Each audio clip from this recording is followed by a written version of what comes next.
Hello, friends, and welcome back to another bonus episode of the Nugget Climbing Podcast. Today, I've got another follow-up episode that is available for patrons who support the podcast for $5 per month. This episode that you're listening to right now is a free teaser where I share the first 15 minutes or so of the conversation so you can see whether or not you're interested in it. And then the full version is a little over an hour, and it's available right now for patrons who support the show. I've published 41 follow-up episodes to date for patrons, and they're more than an hour long on average. So that's 40 more hours of bonus content of the Nugget. If you can't get enough of the show, this is a great way to get even more of what you love. And I love these conversations. They're a little bit more laid back than the regular podcast. Usually we go even geekier and do deep dives into specific topics, geekier than we would on the regular show. And it's more time with some of your favorite guests. And several of the follow-ups that I've done have been some of my favorite conversations on the podcast. So that is what you can expect if you sign up for Patreon for $5 per month, in case you are new to the show and haven't heard me talk about it before. And if you do become a patron, you'll also get a private RSS feed that you can plug into Apple Podcasts or Google Podcasts.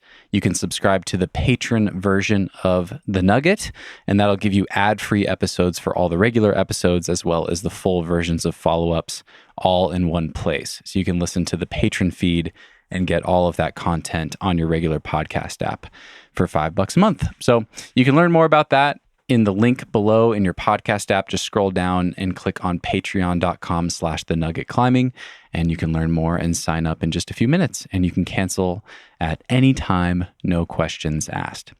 But more about today's episode. This is a follow-up with Ned Feehally. I had my first conversation with Ned on the podcast back in episode 113. Ned is the co-founder of Beastmaker, along with Dan Berrien, who I actually just had on the podcast. And Ned is also the author of Beastmaking, a fingers-first approach to becoming a better climber. We talked a lot about the book in our first episode, and then I read the book again and read it more thoroughly and was kicking myself because there were several things that stood out to me from the book that I wished that I had asked Ned about in our first conversation. So I had to have him back on. I emailed him, asked if he'd be willing to do another hour, and he was gracious enough to answer more of my burning questions. So if you are someone who is a total finger training geek like me and like Ned, I think you'll love this episode. Also, if you're someone who has been confused about how to put all this stuff together and how to actually design your own finger training plan that makes sense, and how to use different protocols at different times of the year, or how to think about using different protocols to prepare for different types of trips or projects or things like that. Just if you're confused about how all this stuff fits together, or if you feel frustrated with your training and you feel stuck, I think this will be a really helpful episode for you.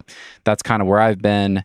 Reading Ned's book really gave me some light bulb moments, and those are some of the things that we talked about in this conversation. I think one of the most helpful things that came out of this for me was Ned's thoughts on doing longer max hangs. He's a big fan of doing 20-second long max hangs and has found them to be a little bit better for long-term strength gains, which is something that I have struggled with. So that's something that I found really helpful from this interview.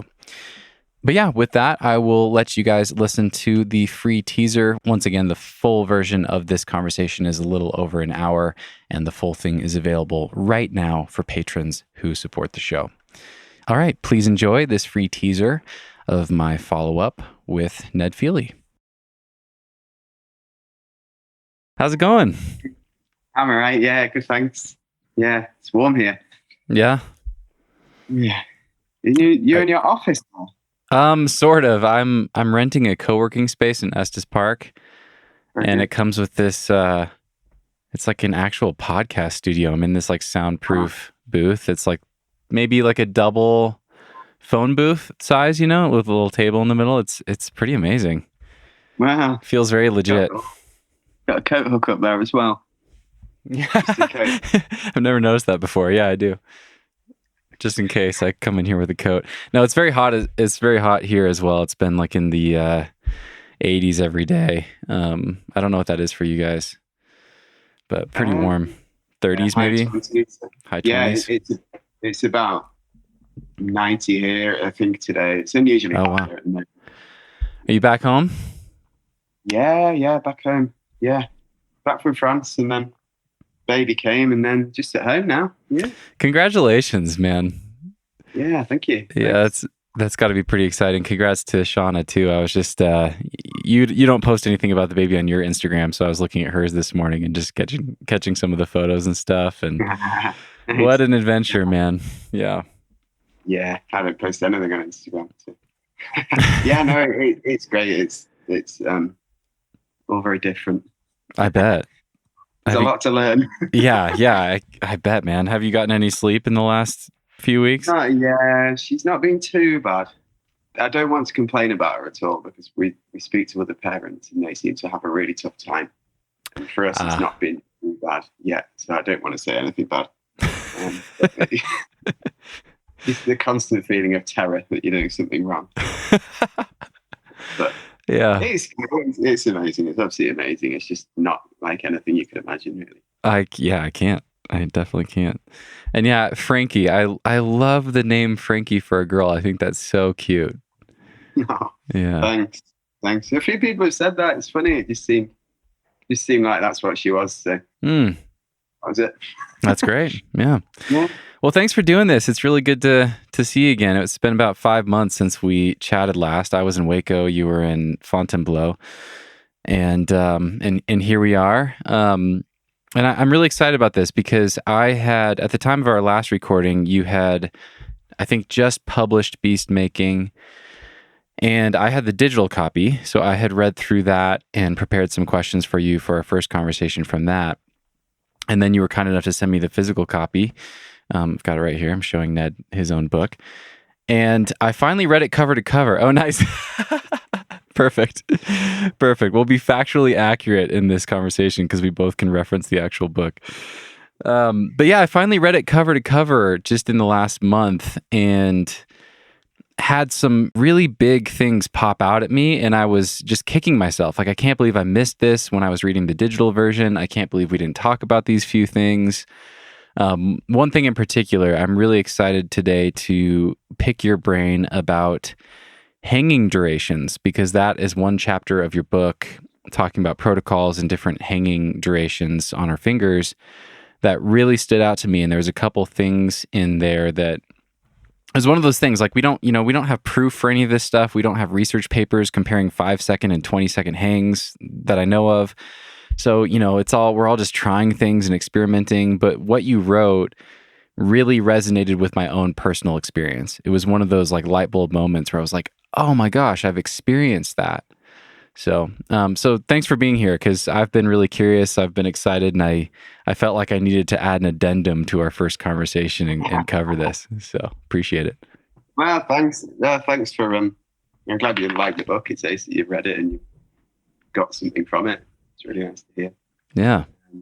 It's funny, I've not really thought about it for 3 months. Not surprised. My brain's not really in gear for anything much, but yeah, it's just funny. I flicked through it again before coming on this call because I didn't want to sound like I hadn't ever read it.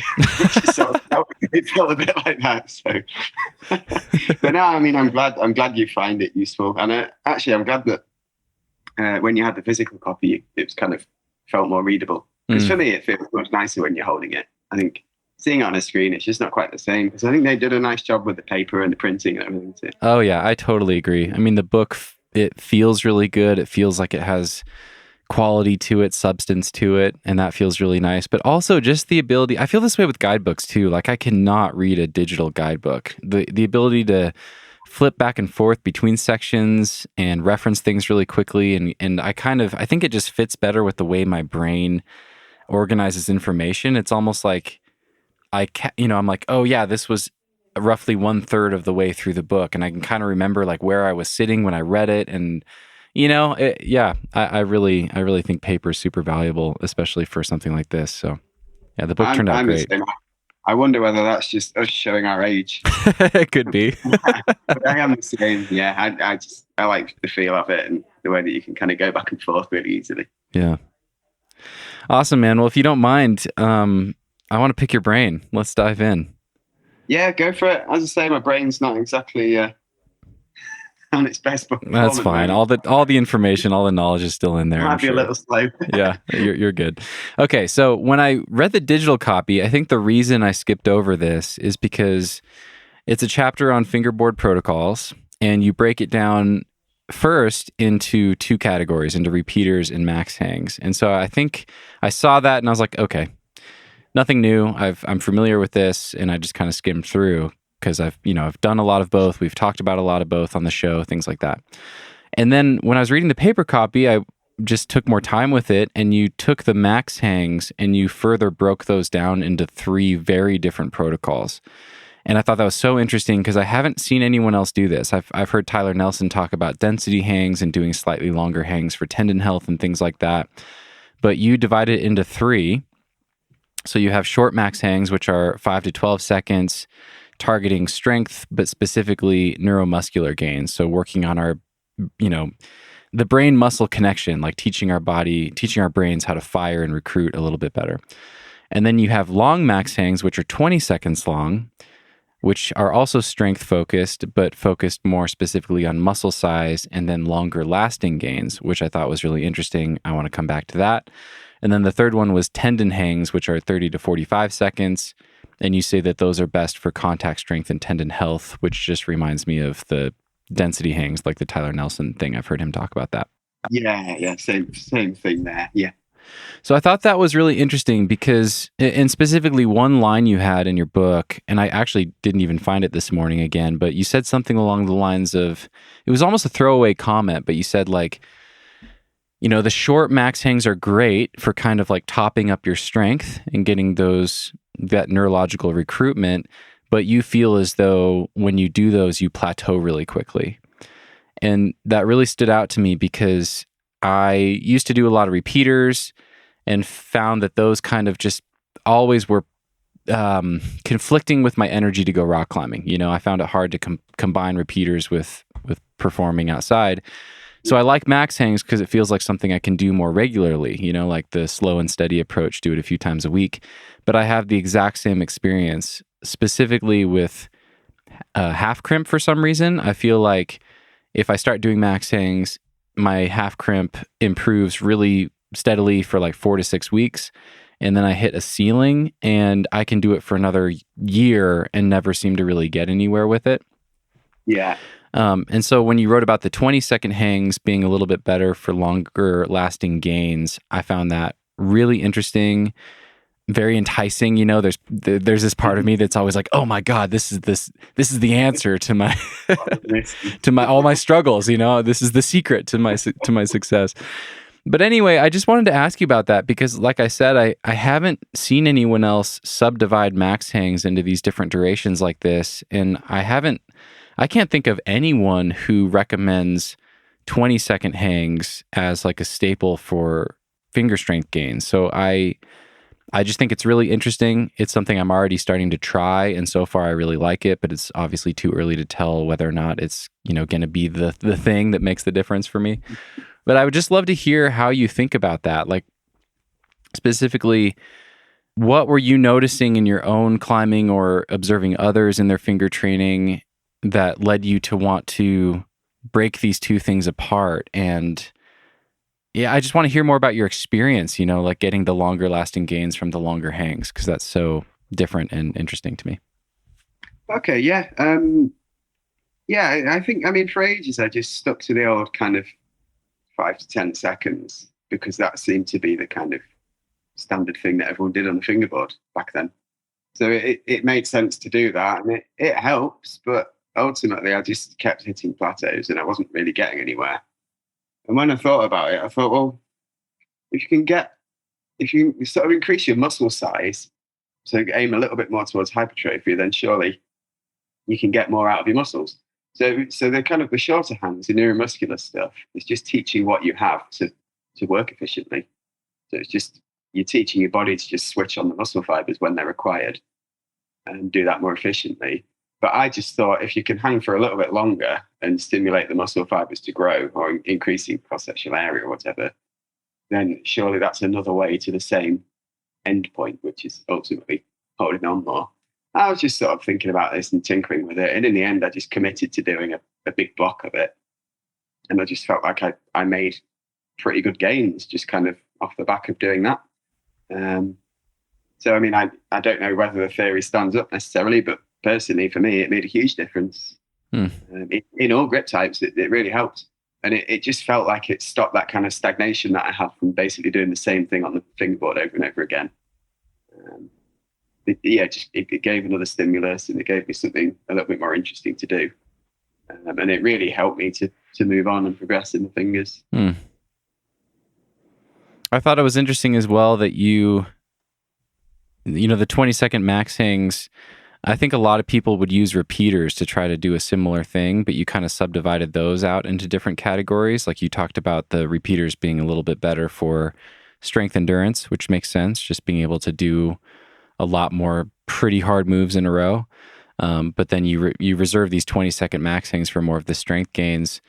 How do you think about that? Do you think those do similar things, or do they feel different to you?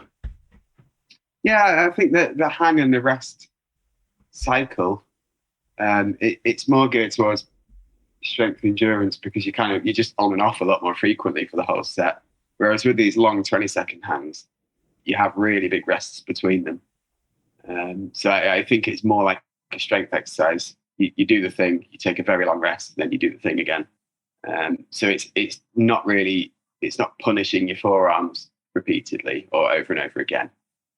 It's doing the hang, having a very long rest to fully recover, and then doing another hang. Whereas repeaters are about kind of wearing yourself down and causing fatigue, which is going to give you the kind of the fitness increase essentially. Mm-hmm.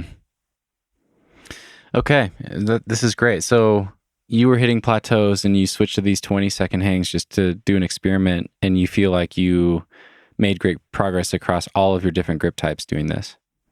Yeah, it felt like whatever I was doing on it it felt like I did make pretty good progress across the board, really. But when I was doing that, I wasn't just stuck to doing 20-second hangs forever on everything. I just added it into what I was doing. So I'd still do the odd shorter hang session. I'd do the odd repeater session, but I was just making sure that I was doing these sort of longer max hangs as well.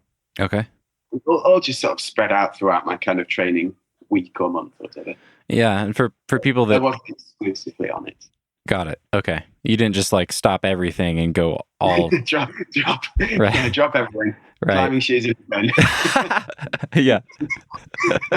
No, I just introduced it as another thing, and perhaps I put emphasis on it for a month or two, but I was still doing all the other things, and it did feel like it made a difference.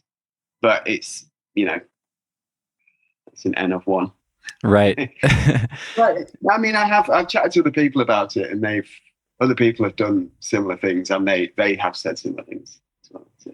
Yeah, I might be the next one to add to that list. I'll keep you posted. But like I said, I would be very intrigued. Let me know how you get on with it. I'd be really intrigued. Yeah. Also, there are other people I've mentioned it to, and they just think, you're an idiot. I'm going to hang for 5 seconds and go home. And they just continue to do that. So, yeah. I mean, totally. I mean, some people, I think this just gets to our individuality and just needing to kind of experiment with yourself, or at the very least, like do something and then pay attention to when it stops working and be willing to switch to something else. Because, exactly. I mean, there are certainly people out there that seem to just be able to improve indefinitely doing like the 5-second thing. I think of Allison Vest. I just saw a post from her. I think she just PR'd on like the Beastmaker center edge, hanging like body weight plus 80 pounds now or something like that. Just totally mental, Yeah, well, exactly for her. I mean, it doesn't really matter what she does. Just hang on it and you'll improve. That's what she's doing. So Mm-hmm. I think the main thing really is as long as you're hanging off the fingerboard, then it's going to lead to improvement, isn't it? And I think as you go further down that path, you need to start mixing it up and introducing different things. But yeah, I mean, someone like Alison, they just touch your fingerboard and they seem to improve.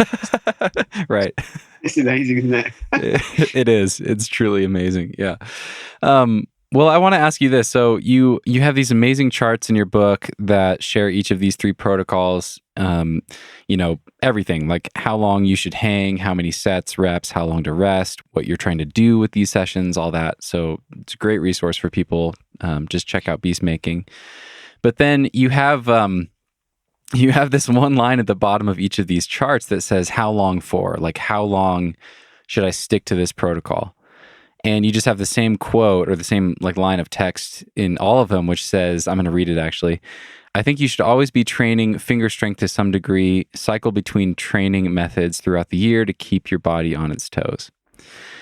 Which is such a non-answer answer, like it's a great answer. And I totally get your point. Like you don't want to be too prescriptive with this because people should just keep doing what's working and then switch it up when it's not working.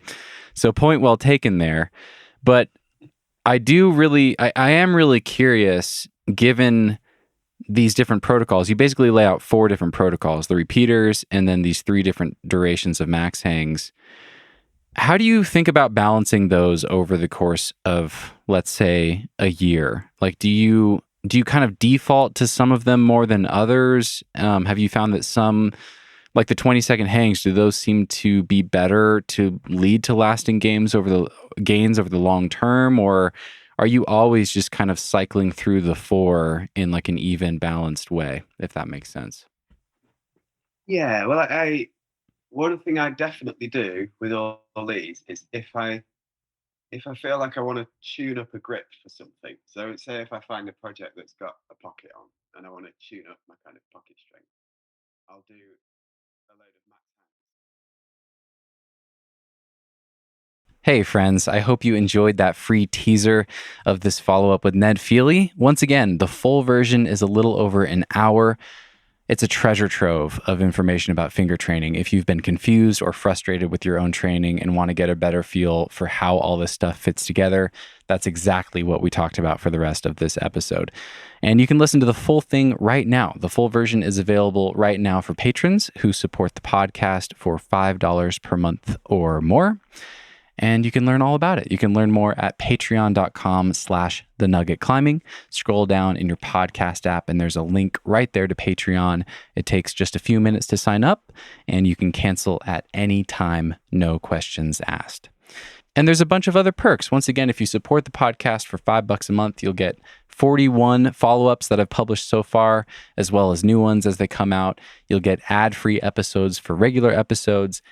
And you'll get a custom RSS feed link that you can plug into Apple Podcasts or Google Podcasts or your favorite podcast app to subscribe to the patron version of the show and have all of that great content all in one place. And most importantly, it's an amazing way to support the Nugget Climbing Podcast, and that support is what keeps me going. So I really appreciate it. Thank you guys for listening. I do hope that you'll consider signing up for Patreon. And if you don't, that's okay. I just hope you enjoy the show.